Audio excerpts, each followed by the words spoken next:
I didn't watch the fight. Okay, so no, Yeah. thank you. What do you think about the moving towards the future and everything like that? I heard that Canelo wanted to actually fight Floyd again, like a big. Man, cut that shit out, man. My parents have always told me, when you go do something right the first time, you ain't gotta go back and do it again. That's old news. Floyd's 42, made $1 billion in this shit, gets a 7-figure check every month, sitting on his fucking ass, and makes more money than 99% of these fighters sitting on his ass. Next question. Now, moving forward, July 27th, WBA just announced that quite possibly Gervonta Tate Davis may fight is mandatory. Yeah. Is that the route you're going, or? Yeah, I don't think we don't have another alternative. He fights his mandatory or else, and I'm okay with that. It's all about Tank and the homecoming. It don't matter who we fight. It's going to be a big event. Tank is one of the biggest draws in the entire sport, and he's probably top 2 most exciting fighters in the entire sport, and he has a big career ahead of him, but the focus is July 27th. He wants to get better and better each fight, and that's what it's all about. How soon can we anticipate him striving for 2 belts? First things first. Absolutely. See, what happens is that when you overlook what's in front of you, you never get to that next part. I just recently, may he rest in peace, last night I was watching the Vernon Forrest fight. Him and Ricardo Mayorga. See, that's what happens when you have plans for this and plans for that, and then your focus don't always be there. You got to take care of the business, what's in front of you. Yeah, so because there's no way with Vernon Forrest's talent does Ricardo Mayorga beats it. And shit happens in this sport. That's why you gotta stay on point. You gotta stay locked in at all times. All times. Now, your best friend Eddie Hearn called you a hater the other day. I don't know if you read that. I don't pay no attention. I don't pay no attention. I don't pay no attention to nothing nobody say, because I'm very confident in everything that we do, where we're going in the direction, and I take that. That's always a compliment when someone else is speaking on something. It's always a compliment. Because again, none of this, as D said, none of this shit is personal, man. We're all blessed to be in this situation. We're operating and doing things at the highest levels. We're brothers, man, and we got so many people that we're inspiring and doing things. That's what it's all about, man. Giving back, helping these kids, showing them that there's another way of doing things outside of getting in trouble, doing it, and that's what life is all about, just being blessed. And I'm extremely humble. I'm just trying to take care of me and my family, promote our fighters, continue to uplift the sport as big as we can get it. I've seen and been operating on the highest level so far, so there's nothing that surprises me in this entire sport. What advice would you give Derrick James, being that when you started, you was actually in Floyd's corner? Yeah, exactly. I remember yeah. watching you as a kid. Well, I was younger, wasn't a kid. And what advice would you give him? Because by all assumptions, he's basically got the next Floyd Mayweather. Yeah, and he has the next Errol Spence. Excuse me. Yep. Yeah. Thank you. And what I love about D is that he's humble, he's focused. He ain't changed one bit. He ain't changed what the bank account has. You know what I'm saying? But he ain't changed one. He ain't changed one bit. This is one of the coolest dudes, one of the most highly respected dudes in the sport. I tell all the people all the time, he's probably the most. Him and Steve are probably the 2 most underrated trainers in the entire sport. And I love my brother because he's doing his thing at the highest level. And I'm so happy and proud of him, man. And I always wish him continue to keep doing your thing, keep on kicking them doors down. Because before, they were giving all the credit to 1 or 2 trainers. And we know why. Yeah, right. We know why. You know what I'm saying? This dude is look what he's doing in this sport. Look what he's doing. And I continue to applaud my brother and wish him nothing but continued success in each and everything that he does. I'm so happy for him. Now, let's move forward. Talk about Errol Spence, Terrence Crawford. Terrence Crawford made a statement that maybe both of you guys can chime in on. He did an interview at the fight Saturday. That said, ask him that question. Okay. It's his fight. Okay. That said that Bob Arum don't run me, Al Heyman don't run me. I tell the Errol Spence fight is dead. I'm going to basically tell you guys when the fight may happen.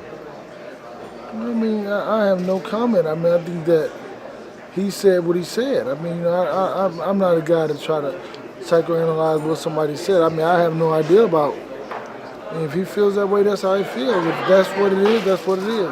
And I don't know anything about it. We're not thinking about Terrence Crawford. I think we have a couple more fights before we even think about something like that. So he should be thinking about other things until, whatever happens. And the business is always going to dictate. They laughed at me when I said this.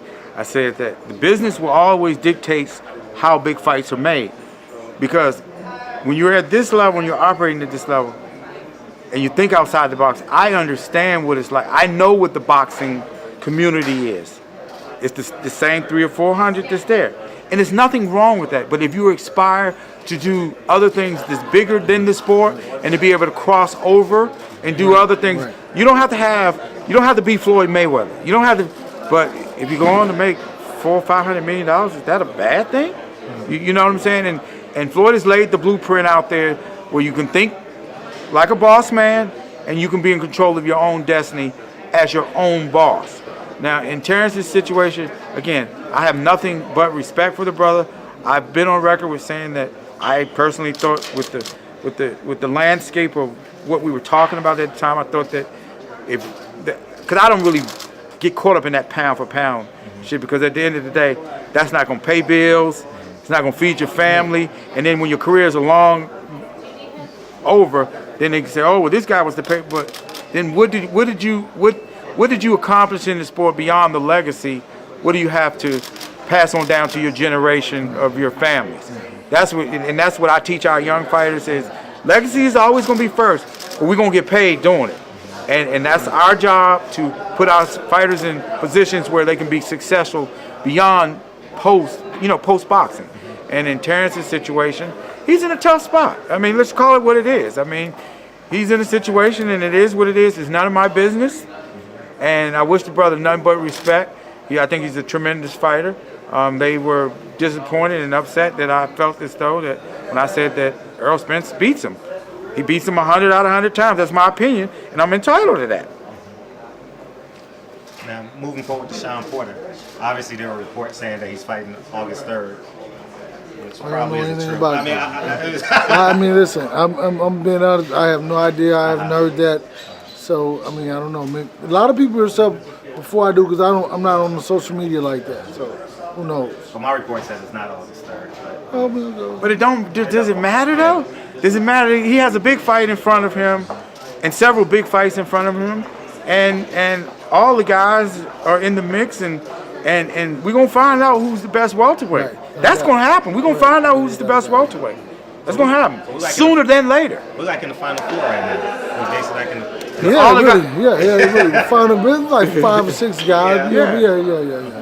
Really 7 with Terrence. Yeah, it's all the guys on the outside looking in. But no, but I mean, at the window.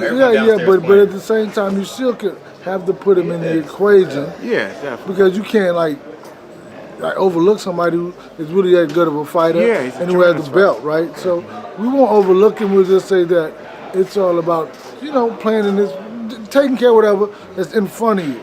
That's so far away that it shouldn't even be talked about. Yeah. Now, once you get to Errol beating this guy, that guy, then you say, okay, that fight must be next. But until then, let's not even talk about it, because it's like we're practicing, we're exercising, talking. I mean, no, it's okay. It's not going to happen. And remember, the business is always going to dictate the big fights. You guys might think something is a big fight, but from the business side, I know what's a big fight and what's not a big fight. You know what I'm saying? A big fight, when we use these words, mega fight, we got to be careful with that. These are fan-friendly, great fights for the sport. But when you talk about big mega fights, then you have to have the ability to cross over and gain the attention of the casual fans. Absolutely. And those are the things that we know how to do. And there's a great plan in place. Earl's well on his way with doing 400,000 homes, 47,000 people in his hometown. He's well on his way of establishing himself as a box office draw. And this is just the start. All he has to do is continue to do the things that he needs to do, and he's well on his way of establishing himself as being a pay-per-view attraction. Is that a 70-30 fight? If you start negotiations, okay. You can't start a negotiation when it's not even a conversation to have anything.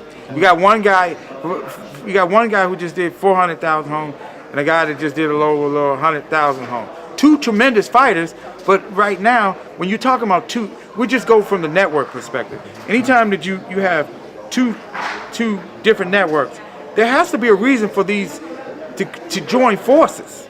You know what I'm saying? And it comes down to, as the old man said, this, and that's not there for that kind of thing. And it's disrespectful to all the other fighters who in the mix. And him being a great trainer himself, he'll be the first one to say his focus is on his next fight, not 3 fights ahead. Because what happens is when you get to overlooking things, then that's how you trip up. He got to be the best where he got to be for his very next fight. Then he can think about the next fight. Got to take one fight at a time. I want to say something was funny, but Leonard made a very good point by saying that Errol had 400,000 buys, Terrence had 100 or some thousand buys. That's not a big enough reason for two networks to join. Think about it. You're not going to join for 500,000 buys. It's not worth it. But like, so you made a very valid point. I'm just kind of like showing that like there's no reason to do that until they get their weight up. And by the time they get their weight up, Errol will be, because what happens is, he said it again, I'm going to quote what something he said, that you have to be able to reach the average everyday American, right? And how do you do that? Through Fox Network. Yeah.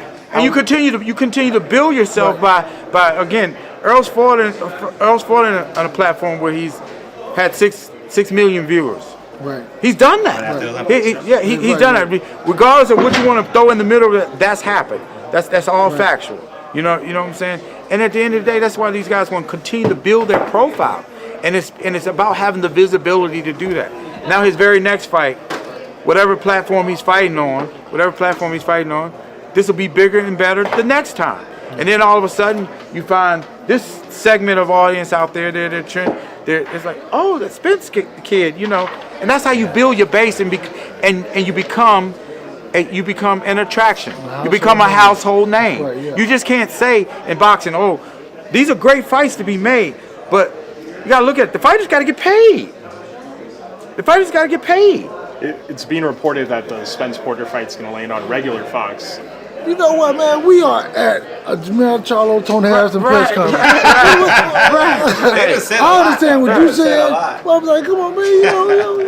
We talk about that. I want to talk to you about that fight, too. Come on, then. What are you going to talk? So say what you going to say then. The hottest fight in the fucking world. Yeah. I got that. I got that. I'm just saying. Houston, Texas, man. Come on. But he's also training a very high fighter who's fighting in a big ass fight on June the 23rd. Right, yeah.